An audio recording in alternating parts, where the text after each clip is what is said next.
music production marketplace on the internet where you can find over 13,000 products from 500 or more producers for you to make better music. Check it out. So guys, in this episode 271, I will make some trance. And you might ask, why is this guy making all these genres? Basically, I've been making electronic music for over 20 years. I am in this scene for 30, I cannot even count the years. So in 1993, I discovered electronic music, and I continued to do music for a long time. And for trance, for me, my main inspiration was Above and Beyond. I used to receive promo from them really early on when they started their career, and this kind of prog trance, melodic with big elements, usually good chords, good progression, it's really ring it. For me, there was Above and Beyond, Andy Moore, Armin was starting. It was a bit of a different genre of trance, more commercial and stuff like that, but for me, Above and Beyond made it all the way. So why do I want to make trance with you guys? Because I want to show what is important when you make a trance track, so you guys learn, and you have a better understanding of what element you will be working on to make a track. This might be different, but at least if you have those, I think you'll be able to make a really decent track. And the first element that is the bass. In this particular track, I'm using a bass pad and some layer of dumping bass on top to make variation. So basically, I compose this bass pad, and after that, I'm composing different elements, and I go back to the bass to do different elements.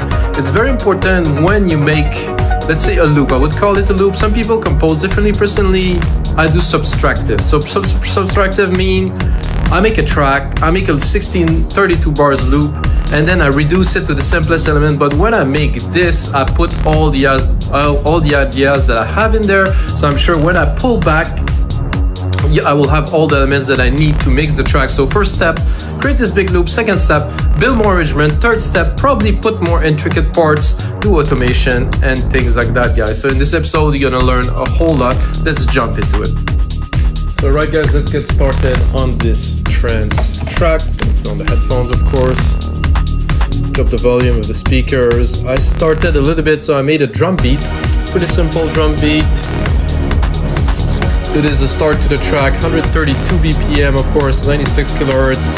Always better to make music with a higher resolution, guys. If you can, if your computer is capable of something like that, guys, go for it. It makes a huge difference when you mix. You have more headrooms, everything is cleaner, everything's clearer. 96K is the way to go. And I'm using Sylenth one because I think it is somehow the best synth to do this type. So let's listen to the beat.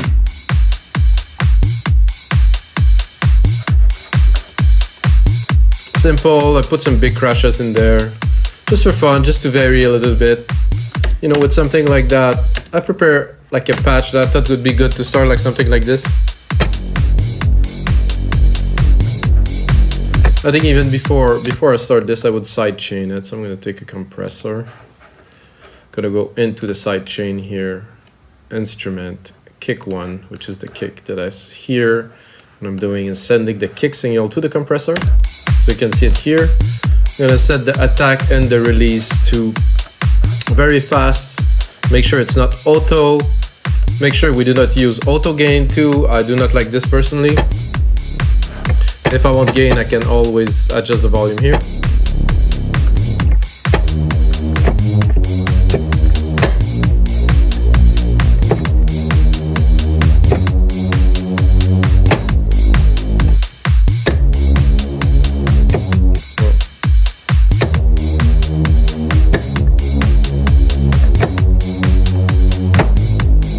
So that's something that I didn't mind.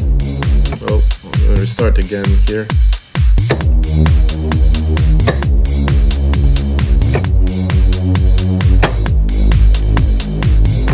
I think the last key of this is quite dramatic, and I think it really works. It's a fairly simple melody, but this is a bass. Doesn't mean I will literally keep all the sounds the same. It's just like to start a track, you have to start with an idea, right? And I think simpler idea that you develop into more complex thing always yield better.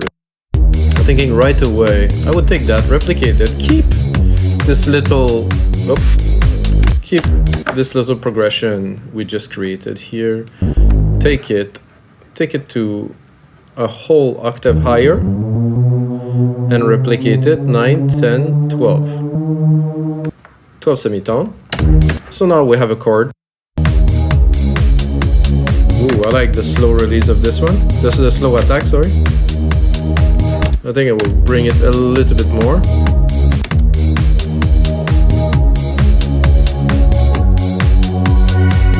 Okay.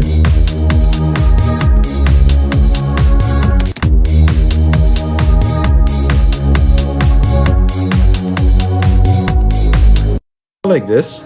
We could also, if you want to go a bit deeper, you can go on the octave of the oscillator. See, this was a bit high. If I lower it one octave here, a bit richer, we get a bit more tone. Let's bring it back.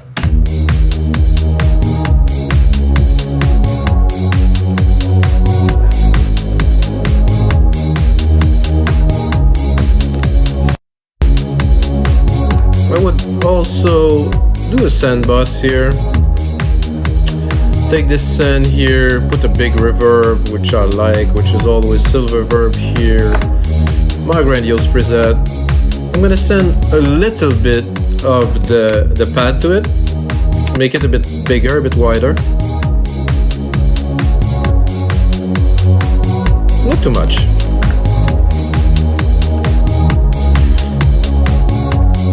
And now some hits. I would like some kind of electric bass hit, like pound, pound, pound.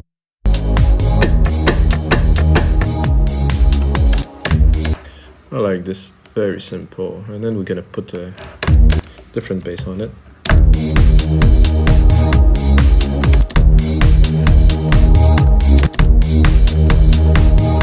Oh, this is, it's on the kick. I didn't expect this, but somehow the feel of it really works. I actually love this.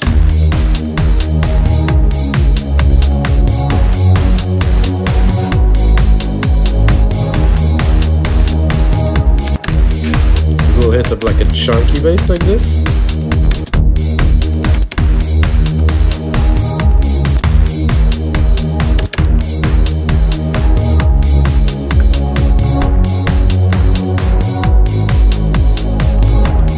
I think now we're gonna go into an ARP. This is not necessarily gonna be an ARP. Let's say I will use the keys that I use here, and I will create like a melody with them. I think it's always a safe bet to reuse. So it will have familiarity because of course it is the same keys, and at the same time I can create an ARP that will be my own, that will be with a sequence that I create.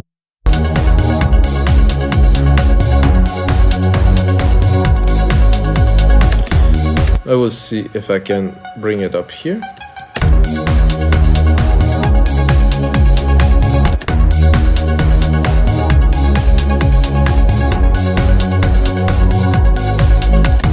And bring this one down here.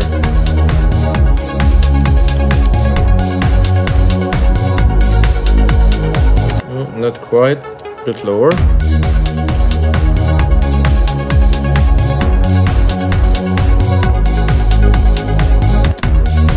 So I can do this, I can do command join, create one MIDI part.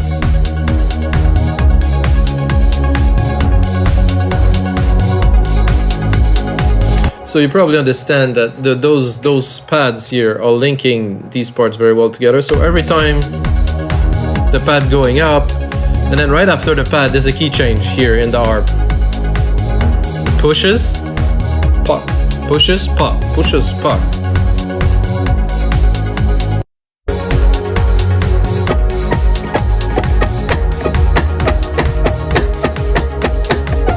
Yeah, something like that I think would work.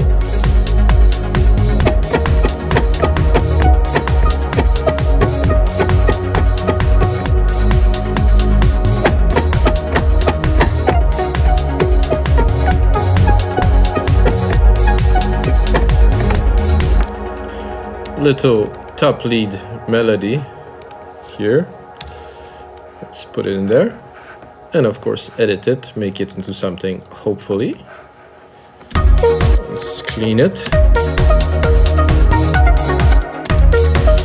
Oh, I did like this little node that introduced itself here. Let's...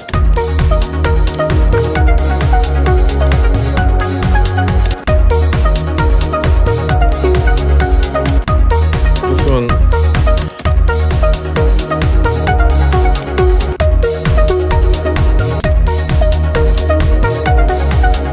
I think it was good where it was, actually.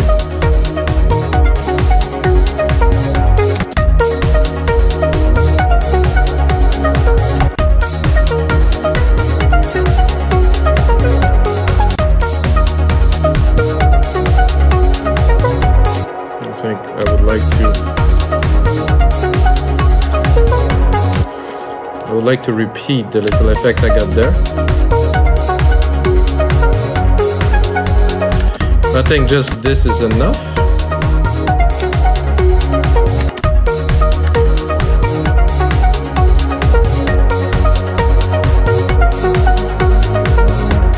Dun, dun, dun, dun.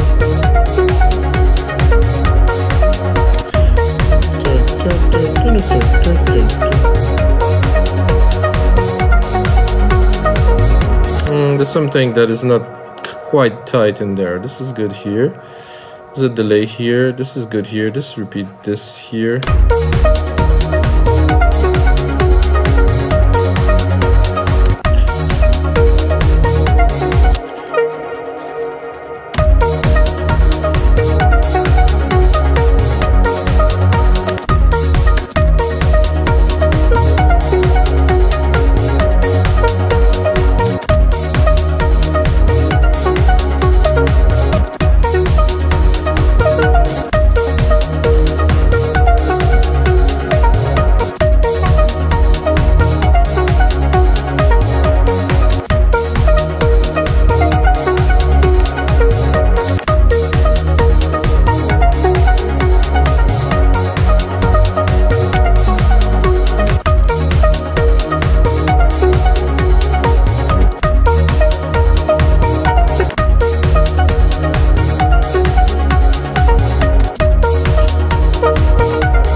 A bit more complex, a bit more entry.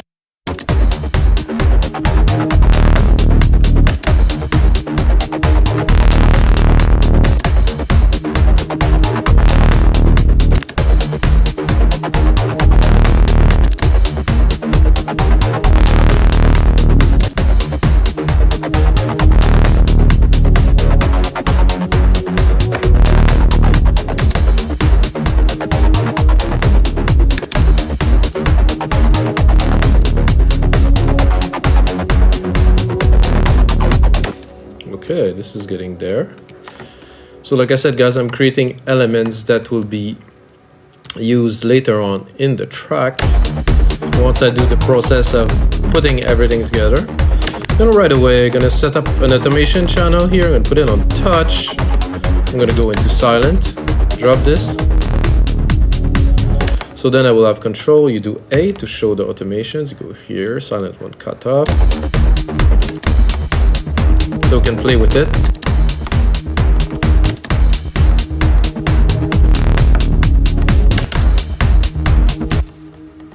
Oops, I wanted to save it. It's not the time. I don't need to actually because Logic is saving.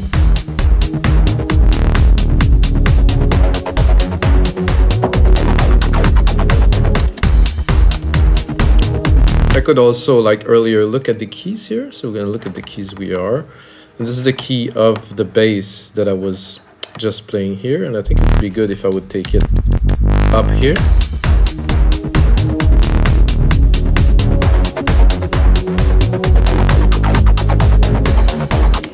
I'm not sure that this works so well in this case.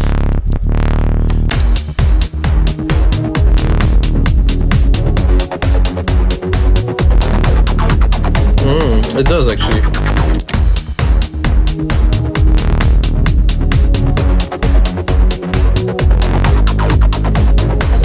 No, I cannot say that I like it, so I will leave it to its original well, it might be correct, like musically, in the track itself, this just doesn't work. So with all this, I'm gonna bring back some of the elements. This lead here.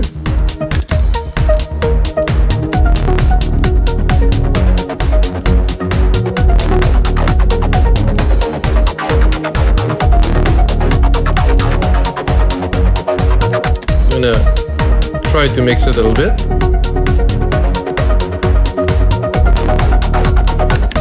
A bit too much delay here.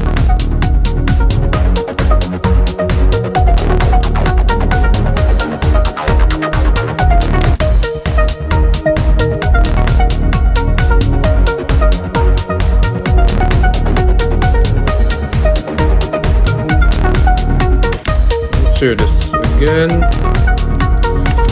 So where do I want it to be in the mix? At the top? Do I want it to be back? Do I want it to be completely within the mix?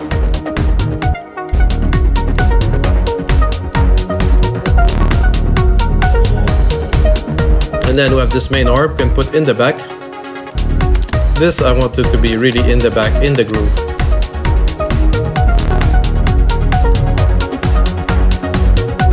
I mean, it is still there, but it's just there for the groove.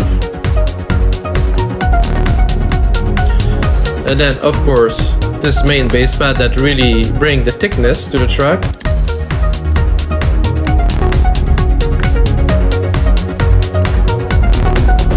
And guys, it's gonna be it for episode 271 of your live electronic music tutorials. I hope you guys enjoyed. Take a minute to smash that like button, drop a comment below, and until next time, may the sounds be with you.